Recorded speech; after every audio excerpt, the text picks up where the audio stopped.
ngobrol sama salah satu orang temanku ini yang tahun ini dia 40, dia cerita, dia kasih satu konsep yang menurutku kayak pas banget.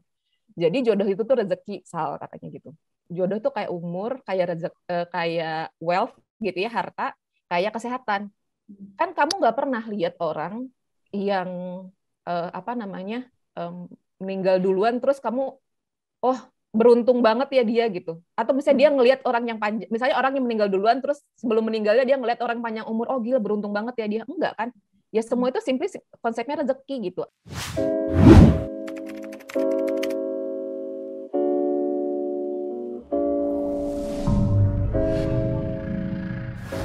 Oke, selamat pagi rekan-rekan, teman-teman podcast YXZ.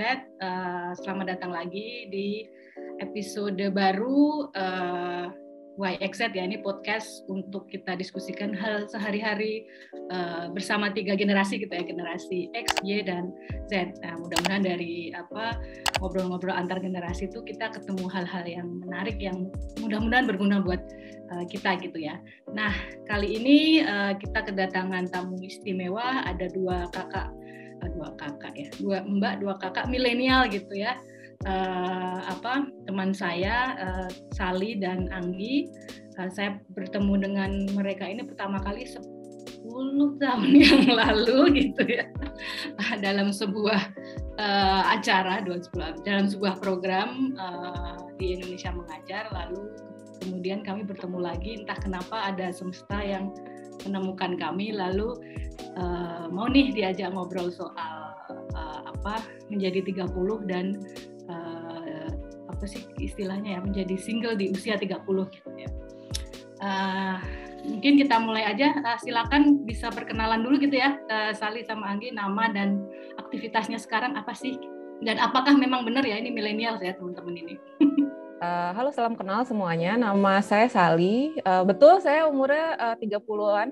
Malah mungkin mid-30s ya, pertengahan 30-an. Sekarang kerja di Jakarta di sebuah perusahaan teknologi. Oke, terima kasih. Anggi, silakan. Oke, biar valid, jadi saya lahir tanggal tahun aja ya, nggak usah tanggal ya. Tahun 1986, tahun yang sama sebenarnya sama Sally. Jadi bener sih, di tahun ini umurku 36. Dan saya mengajar di Jogja, di sebuah institusi seni negeri di Jogja. Cuma satu itu banget ya. Kenapa? Cuma satu pengetahuan banget ya itu. Oh gitu dong. Oke, ya udah. Kan abisnya Sally perusahaan telekomunikasi. Apa ya, biar digeneralisasikan gitu. Ternyata sama aja spesifiknya. Dan bahkan kita ini cuma beda hari ya, Gia, lahirnya. Beda hari, betul. Kita CEO-nya gitu. Sama, bintangnya sama. Zodiaknya sama. CEO-nya sama. Oke. Nah, mungkin sebelum mulai soal kita ngobrol-ngobrol soal single gitu ya. Secara umum sebenarnya bagaimana sih rasanya berusia 30 gitu ya. So far Anggi dan Sally. Coba dulu nih. Secara umum dulu deh. Jadi berumur 30 itu rasanya gimana sih? Apa ya? Yang pasti sih kalau udah jam 10 malam rasanya udah capek ya. Udah ngantuk.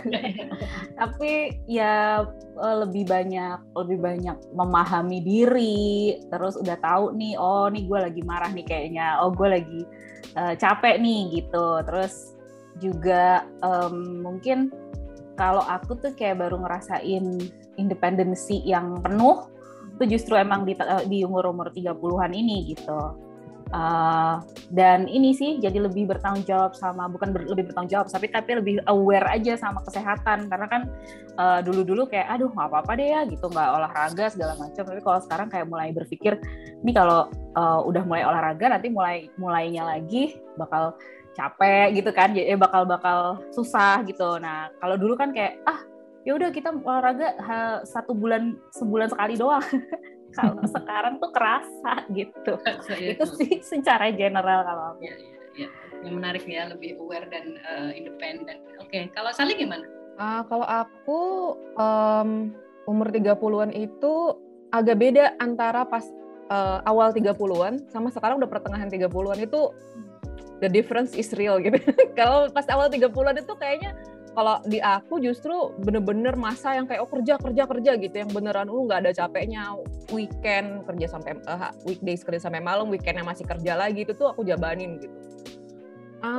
Terus cuma mungkin yang cukup berbeda juga kalau Anggi tadi independennya pas di umur 30-an, kalau aku malah agak kebalik gitu. Jadi kalau aku kan memang tinggal mandiri itu keluar dari rumah, nggak tinggal sama keluarga pas mulai kuliah ya, jadi umur 18. Tapi di umur 30-an ini aku justru ngajak ibuku untuk tinggal bareng gitu. Jadi agak beda ya. Kalau dulu tuh kayaknya misalnya mau habis kerja terus udah gitu hangout gitu kan, sampai jam berapa juga gak ada yang peduli gitu. Terus udah di umur 30-an malah jadi harus lapor. Ma jangan lupa dikunci ya gitu pintunya karena mau pulang udah jadi atas jam 10 misalnya kayak gitu. Itu sih kalau dari aku, tapi bener kayak kata Anggi emang berasa di badannya itu berasa banget ya. Ya kan kayak tadi kan kerja tipes gitu. Nah itu tuh umur 30 loh. Kalau masih umur 20 kerja tipes. Wah, 20-an, 30-an awal tuh on fire gitu. Kalau yang sekarang enggak deh gitu.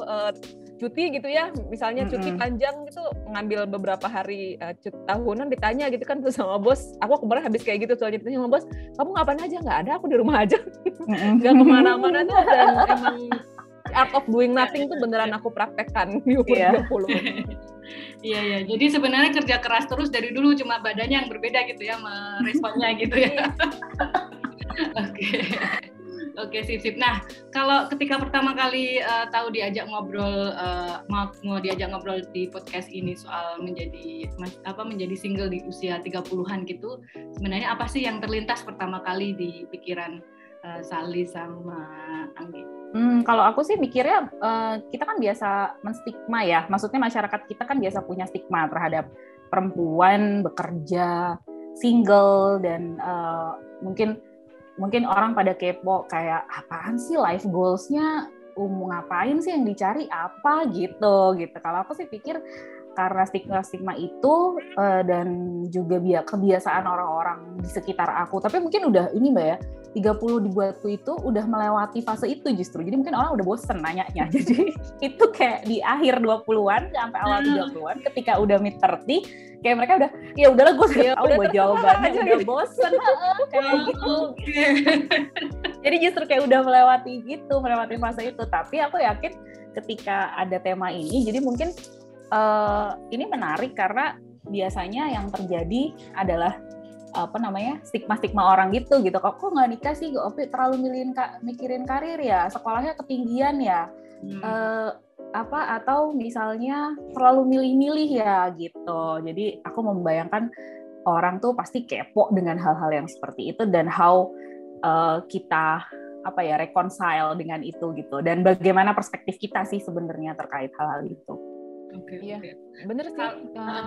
Kayak Anggi juga Mbak. Jadi kalau aku ngelihatnya tuh sering banget ini tuh adalah stigma yang mungkin orang nggak berani ngomong langsung di depan muka kami. Tapi biasanya jadi gosip-gosip gitu di belakang, asumsi-asumsi yang ternyata berkembang semakin liar gitu kan. Jadinya ya udah gitu, pas kemarin lihat Mbak Nia punya seri ngomongin tentang hidup di umur 30-an, kan kayaknya menarik ya kalau bisa ngomongin perspektif dari kami ini gitu, yang mungkin ya bisa buat ya challenging the stigma tadi gitu kan, atau mungkin malah bisa jadi aku denger yang podcastnya Dika sama Agus kemarin gitu, jadi ini termasuk juga yang kayaknya perlu diomongin aja supaya oh ya ternyata normal-normal aja kok. Iya. Oke. Kalau komentar yang paling aneh gitu ya yang kalian dapatkan gitu ya soal tadi being single gitu ya, entah tadi di awal, atau kalau kata Anggi kan sekarang udah lewat gitu ya, tapi waktu yang paling aneh atau yang paling menyakitkan atau paling seru gitu apa tuh? Ada contohnya nggak? Disangka Mbak diam-diam nikah dan sudah hamil. Seriously? Iya, dan itu tuh lagi kayak di sebuah acara. Jadi ceritanya aku datang ke acara nikahan salah satu temanku gitu kan. Dan itu kayak mestinya untuk bisa diundang ke sebuah nikahan itu kan kayak mestinya cukup dekat ya. Jadi mestinya dalam lingkungan pergaulan yang sama. Dan aku tuh kan emang gain significant weight ya. Oh ya, dan juga yang bedanya dari umur 20 dan 30 adalah metabolisme yang melambat gitu ya. Jadi kalau makannya tidak berubah, itu ada significant of weight gitu ya. Tiba-tiba tuh jadi punya tas pinggang gitu kan. Nah, jadi ceritanya aku waktu pas ke nikahan itu aku tuh padahal sebenarnya kayak aku tersinggung parah sih waktu itu di situ karena dia tuh beneran nyamper kayak kamu udah hamil berapa bulan gitu. Oh my god. Kayak, oh my god. Emang anaknya tuh agak kurang nyaring sih, apa cuma kan rasanya di situ pengen kayak aku tuh kalau nikah juga bakal ngasih tahu nggak sih, terus begitu ya nggak mungkin tiba-tiba hamil terus tanya dulu kayak gitu. Itu sih aku yang kayak ternyata, dan dari situ aku jadi tahu bahwa ternyata banyak yang punya asumsi gitu. Oh kayak misalnya nikahnya diam-diam terus tiba-tiba udah hamil gitu ya, kayak gitulah. Hamil tapi nggak melahirkan ini gimana? Kalau lagi gimana gitu? Sebenarnya momen nikahan tuh itu true ya, sad but true gitu. Jadi aku juga bingung nih kenapa sih makanya banyak meme-meme pernikahan tuh gitu juga. Jadi pernah ada satu masa di mana dan aku kan being around with orang tua nih baru aja aku bisa independen. In contrary with Sally, kayak selalu hidup bersama orang tua gitu. Dan oh ya nanti cerita dikit lah tentang orang tua itu ya, karena kayak orang tua aku tuh pada fase dimana mungkin ini juga ekstrim ya, pada fase dimana kayak don't let me, dia nggak membiarkan aku hidup sendiri atau hidup mandiri kalau aku belum menikah. Dan itu turning point banget dalam hidupku gitu, karena kayak orang tua aku tuh adalah orang yang paling open minded, orang yang paling bisa diajak ngobrol sejauh ini gitu. Dan kayak dia bilang bahwa kayak kamu harus menikah supaya kamu bisa punya rumah sendiri atau kamu tinggal sendiri gitu, kayak what gitu. Dan proses tinggal sendiri sebenarnya pengen dari udah lama banget gitu, termasuk dulu ikut Indonesia Mengajar selalu visiku adalah aku keluar dari daerahku supaya aku bisa menetap di sebuah tempat yang berbeda-beda gitu. Tapi akhirnya ya dia bawa ke kota ya, ke kota di mana orang tua tinggal gitu. Jadi menurutku stigmanya datang dari emak gue sendiri gitu. Jadi kayak that's sad gitu. Karena sejauh ini dia nggak pernah, mungkin ya dia berubah ya, maksudnya orang tua kan berubah gitu ya kan, dia lingkungan juga berubah, religiusitasnya meningkat gitu kan, sehingga nilai-nilai yang dipakai ketika tinggal sendiri yang dibayangkan adalah kayak wah kamu bakal pergaulan bebas whatsoever gitu. Jadi kayak itu sedih banget, itu momen-momen tersedih aku gitu. Tapi di sisi lain waktu pernikahan itu ibuku tuh padahal pernah bilang gini, makanya aku bilang ibuku kok berubah gitu, karena gini waktu di momen pernikahan seorang temanku dia membawa 2 anak dan suaminya tuh tinggal di luar kota. Dia bilang kayak, nih kapan nih kamu? Ini kan kayak ya biasalah geng, terus dia adalah orang terakhir yang menikah, aku adalah satu-satunya yang belum menikah gitu kan. Iki piye toh, kamu tuh kapan toh gini gimana sih gini nih? Terus ibuku dengar, lah kamu punya 2 anak, suamimu mana? Gitu. Terus suamimu nggak ada di sini, suami di luar kota emang ya. Daripada kamu punya 2 anak ngurus sendiri, suamimu mana nggak ada di sekitarmu. Deh ibuku marah gitu saat itu gitu. Kok aku digituin padahal aku udah biasa aja. Iya kapan gitu. Jadi lucu sih, maksudku aku udah melewati fase-fase itu, dan orang tua aku sendiri yang menurutku itu sad but true gitu ya. Tapi ya aku pikir ya gitu deh. Terutama orang-orang tua ya kalau aku. Iya. Ada orang tua, ada teman sepantaran gitu ya, ada komentar-komentar dari mereka. Nah, menyambung tadi sebelumnya dari cerita Anggi soal keluarga gitu ya. Jadi sebenarnya bisa dilawankan gitu nggak sih? Maksudnya single itu berarti lawannya berkeluarga gitu ya. Kalau di obrolan saya sebelumnya dengan bapak-bapak milenial ini yang kebetulan sudah berkeluarga. Keluarga itu opsional. Nah, sebenarnya menurut teman-teman itu gimana sih, itu sesuatu yang dilawankan atau totally different atau gimana? Apa pandangan teman-teman? Kayaknya kalau aku sekarang bisa nerima keduanya tuh sebagai masing-masingnya sebagai fakta yang bisa jalan berdiri sendiri-sendiri gitu ya, Mbak. Jadi kan mungkin kalau aku tuh maksudnya part of the stigma juga adalah ketika orang misalnya nih kayak di masyarakat yang mayoritas muslim ini tuh sering banget dengar kayak menikah itu separuh agama gitu ya. Jadi kayak kalau nggak menikah itu tuh baru cuma setengah gitu agamanya gitu kan yang digenapi gitu. Tapi ya itu tentu ada ininya lagi ya, ternyata yang setelah aku cari tahu lebih dalam ya itu tuh satu hadisnya sebagian menyatakan itu dhaif gitu. Jadi itu bukan sepenuhnya sebuah kebenaran yang harus dicapai seorang muslim buat jadi muslim yang sempurna gitu kan. Dan aku memang berangkat dari keluarga yang sangat religius nih Mbak. Jadi aku tuh dari kecil, aku pakai kerudung dari umur 9 tahun. Dan itu tuh bukan dipaksa ya, jadi kayak aku pengen pakai gitu. Jadi memang sangat kental sebenarnya. Jadi nyambung sama ceritanya Anggi tadi, ibuku juga yang paling berat sih. Tadinya merasa anaknya ini belum sempurna atau belum lengkap kalau misalnya belum nikah. Nah gitu, cuma mungkin ya sama ya ketika udah berjalannya waktu, kalau aku justru ketika tinggal bareng beliau tuh jadi bisa lihat sendiri, oh ternyata aku nih ya emang kerja aja gitu orangnya, jadi nggak ada aneh-aneh gitu kan. Terus ya apalah gitu, mungkin kemungkinan terburuk yang dia dengar dari orang lain atau dari saudara-saudara gitu kan. Jadi mungkin itu yang akhirnya ketika tinggal bareng jadi lebih tenang gitu, bisa ngeliat oh ya emang Sal ini emang nggak ada hal-hal yang perlu dia khawatirkan gitu kan. Nah cuma memang aku juga akhirnya banyak ngobrol sama yang senasib sih Mbak. Jadi ngobrol sama, karena memang jujur nggak banyak nih presiden perempuan 30-an atau apalagi 40-an yang single, yang biasa gitu ya Mbak ya. Maksudnya kan banyak juga misalnya kayak oh dia single, umurnya udah mungkin 40 awal atau mungkin kayak 30-an akhir, tapi dia tuh sebenarnya in some sort of relationship sama orang significant other-nya, tapi nggak menikah aja gitu kan. Bukan yang kayak gitu nih, jadi emang beneran simply single aja gitu. Nah emang, dan itu presidennya nggak banyak. Ngobrol sama salah satu orang temanku ini yang tahun ini dia 40, dia cerita, dia kasih satu konsep yang menurutku kayak pas banget. Jadi jodoh itu tuh rezeki, Sal, katanya gitu. Rezeki itu tuh kayak umur mati, kayak umur, jodoh tuh kayak umur, kayak wealth gitu ya, harta, kayak kesehatan. Kan kamu nggak pernah lihat orang yang meninggal duluan terus kamu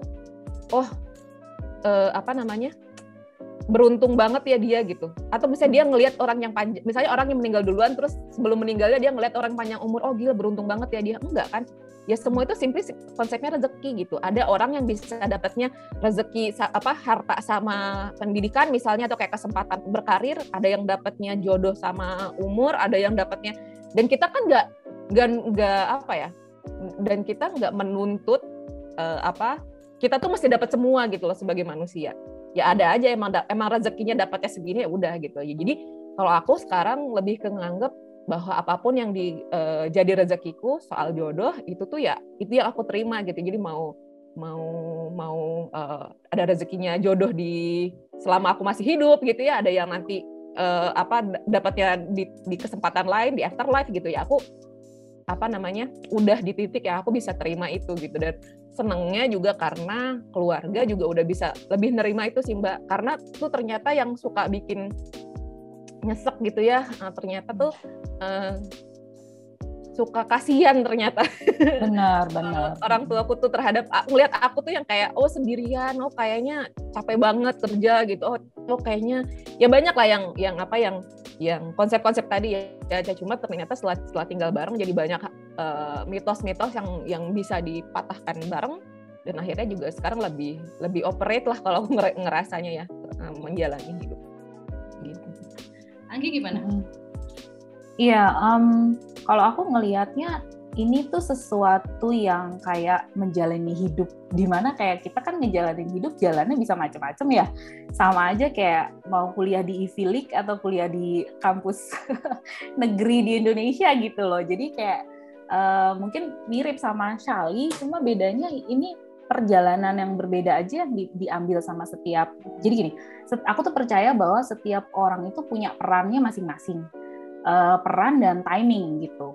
Dimana ketika timing, jadi gini, ketika aku di umur 25-an misalnya gitu ya, peran dan timingku seperti apa, di surroundingsku seperti apa gitu. Terus itu juga yang terjadi ketika aku umur 30-an awal. Ada sih Mbak, kalau misalnya bisa dibilang tuh ada masa-masa di mana sangat iri dengan orang-orang yang, nggak, itu tidak bisa dipungkiri ya, karena kan kayak semua kehidupan kita gitu kan dipenuhi sama teman-teman kita yang dulunya sebaya. Nggak tahu, aku kayak sekarang tuh either punya teman yang lebih kecil, jadi aku teman-teman aku tuh kebanyakan teman-teman ini banyak kan lebih kecil, atau memang yang udah yang seumuran aku juga dan single, yang kayak tadi Sally bilang, dan presidennya nggak banyak gitu, yang bisa mengerti, memahami konsepsi gini, semakin kita umur tua kan pikirannya semakin kompleks ya gitu, nggak bisa disimplify gitu. Nah, orang-orang yang tidak bisa dipungkiri, pemikiran yang sudah menikah juga nggak bisa disamain sama kita yang being still single gitu. Nah, kadang-kadang ketika aku misalnya ngobrol sama teman-teman yang sudah menikah dengan yang still single gitu, jelas insight-nya berbeda gitu, insight-nya berbeda. Nah, kalau aku sih melihatnya gitu. Jadi ketika 30-an awal aku iri dengan kehidupan orang-orang gitu.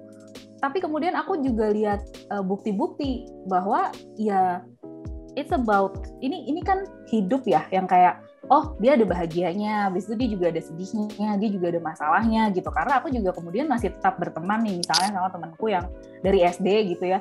Terus dia anaknya tuh udah 2, jadi aku lihat permasalahan dia gitu, yang mungkin aku nggak menghadapi itu, tapi aku punya permasalahan yang lain gitu. Jadi kayak justru lebih melihat, dan aku ngebuka semacam semua peluang untuk berteman dengan beragam lapisan generasi gitu, dan itu yang membuatku jadi merasa oh ini sih masalah waktu dan peran aja gitu, dimana yang memang sekarang aku jalani peran dan waktunya kayak begini gitu.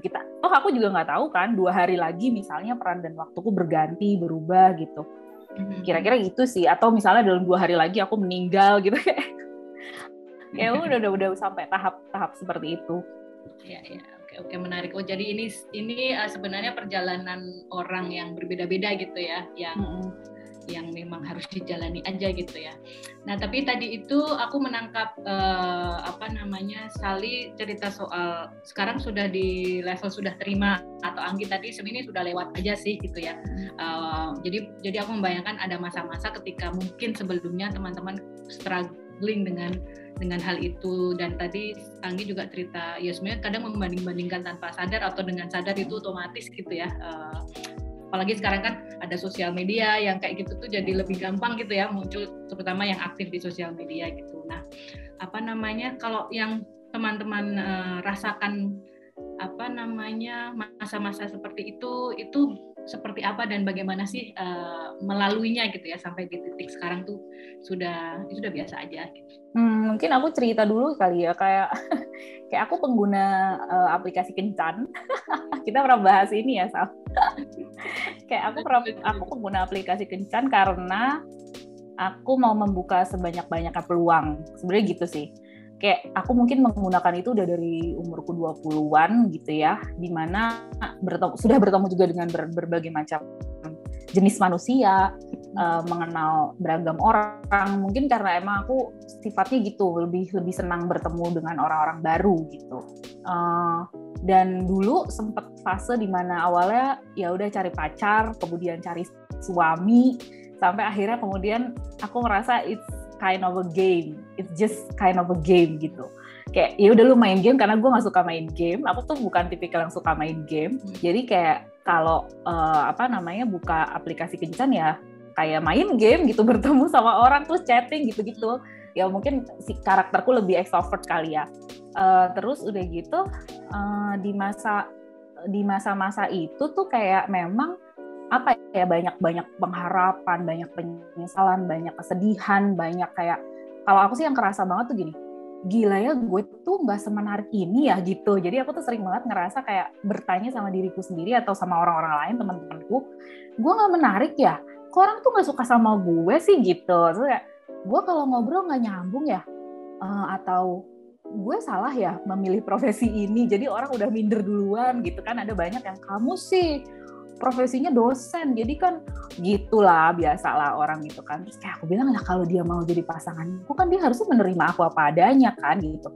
Dan ada fase-fase memang jatuh bangun banget karena itu gitu ya, karena society gitu. Tapi akhirnya ya terus aku kenal Sally, kenal teman-teman yang lain, kita mulai kayak building self gitu ya. Jadi kita kayak nih kayak gue ada sesuatu nih gitu. Kita mulai lebih mengenal. Aku sih waktu itu memutuskan untuk konsultasi ke psikolog, dan memang ada masalah kayak background keluarga gitu. Jadi isu-isu background keluarga yang membuat aku tuh anxiety, sama ada hubungannya juga sama konsep self love gitu. Jadi ternyata memang aku nih mau sebesar apapun pencapaiannya atau sebesar apapun atau sejauh manapun aku melangkah, aku tuh selalu merasa tidak sayang sama diriku sendiri. Aku tidak puas, aku tidak gitu ya. Maksudnya ada fase-fase itu Mbak gitu. Jadi fase-fase di mana aku tuh merasa with all the things yang aku dapat di dunia ini, kenapa gue nggak dapet cowok gitu loh, kayak, atau kenapa cowok tuh nggak ada yang qualified, atau kayak pun deket tuh ya udah cuman gitu doang gitu kan, kayak aduh capek gini ngabis-ngabisin waktu dan lain sebagainya. Tapi akhirnya aku karena kemudian ya udah kenal konsep self love, ngerti gimana caranya membangun alternatif perspektif gitu ya dari konsep diri gitu, terus juga paham di mana sih keterbatasan aku sebenarnya gitu. Terus mulai ngerti karakter diri, jadi mulai punya ini sih Mbak, kalau aku tuh kayak mulai punya boundaries gitu sama orang-orang yang memang oke, ini bukan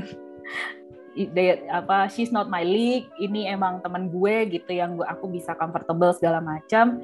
Dan itu kayak semakin tua semakin seleksi alam, karena akhirnya I choose myself gitu, bukan I choose myself to be loved, I choose myself to be live in gitu, karena kan aku hidup bersama diriku sendiri nih ya gitu ya, gue harus sayang sama diri gue dong, lo nggak boleh menggantungkan kebahagiaan sama orang lain gitu ya. Awal-awal ya susah banget gitu kan, apalagi kayak kita kan hidup di dalam dunia patriarki yang ya laki-laki, ya perempuan tuh harus dilengkapi tulang rusuknya oleh laki-laki, apa sih salah ya, laki-laki dilengkapi tulang rusuknya sama perempuan gitu deh pokoknya.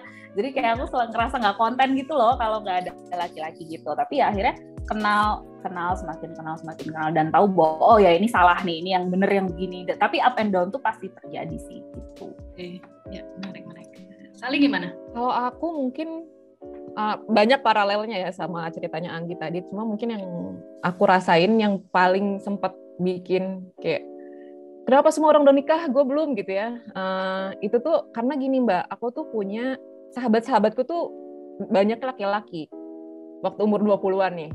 Jadi begitu mereka menikah, itu tuh ada sebuah perpisahan dalam persahabatan kami gitu loh. Jadi dan itu emang beneran ternyata itu yang paling ngaruh Mbak kalau buat aku.